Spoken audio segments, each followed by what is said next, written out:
Hi, this is Patrick Horn, president of GAP. I'd like to thank Fujifilm for their support of this podcast. Welcome to GHAPPcast, the official podcast of Gastroenterology and Hepatology advanced practice providers. I'm your host, Samantha Ramirez from Keck Medicine of USC, and thank you for joining us for another insightful episode where we dive deep into the world of GI and hepatology. Today's episode, entitled Smarter Surveillance, the Rise of Algorithms like GALAD and Their Path to Practice, focuses on enhancing our ability to educate and discuss biomarkers with both our colleagues and our patients. Joining me today is Tracy Licari, physician assistant from University of Michigan, a seasoned expert in the field. Welcome, Tracy. Thank you, Samantha. It's a pleasure to be here with you in GAPcast today discussing the role of biomarkers in surveillance for HCC. As Samantha mentioned, I am a physician assistant from the University of Michigan Medical Center. I have 25 years of experience in hepatology, specifically with expertise in liver transplant and liver cancer management. So today, our goal is to discuss combining biomarkers into algorithms, using GALAD for HCC as an example, and the ongoing validation and regulatory pathway. So wherever you're listening from, on your commute, in between patients, or during a quick break, get ready for some practical insights you can bring into conversations with both your colleagues and your patients. So let's get started. Tracy, welcome again to the show. In past GAPcast episodes on biomarkers, we've discussed single biomarkers. What about combining them for potential better results? Yeah, historically, AFP has been the gold standard for surveillance for hepatocellular carcinoma in addition to ultrasound screening. Due to the lack of sensitivity and specificity with AFP specifically, we have started to look at alternative biomarkers, using them as in algorithms or panels to help improve the early detection in addition to risk stratification, leading to tailored surveillance programs. These may also provide a more cost-effective, accessible alternative to imaging when surveilling for hepatocellular carcinoma in high-risk populations. Exactly. And that's reflected in research too. So the two biomarkers that you mentioned, the AFP-L3 and DCP, have both demonstrated added value in diagnosis and prognostication. Together with AFP, they form the backbone of one of the most widely studied models, which is the GALAD score. So, Tracy, can you walk us through what goes on in the GALAD algorithm and how it works?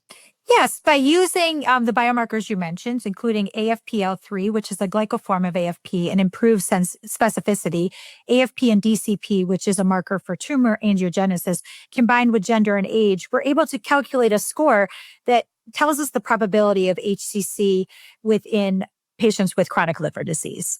Right. So it's not just biomarkers, but also demographic factors like age and gender, which really increases its clinical relevance. GALAD performs better than AFP alone, which you mentioned earlier, and studies suggest that AFP, L3, and DCP may also give us insight into tumor behavior and recurrence risk. So with all of that in mind, Tracy, GALAD looks promising in studies, but is it truly ready for everyday use in practice? Not yet, but it's very close. As you mentioned, it shows strong performance in retrospective clinical studies with a diagnostic accuracy of 85 to 95%, seen consistently across multiple regions and etiologies of liver disease. However, prospective validation is needed, which is currently underway, comparing it to the current standard of care, which is alpha-fetoprotein plus ultrasound screening. Further testing is needed to also address current limitations, including false positives and the limited availability of testing currently.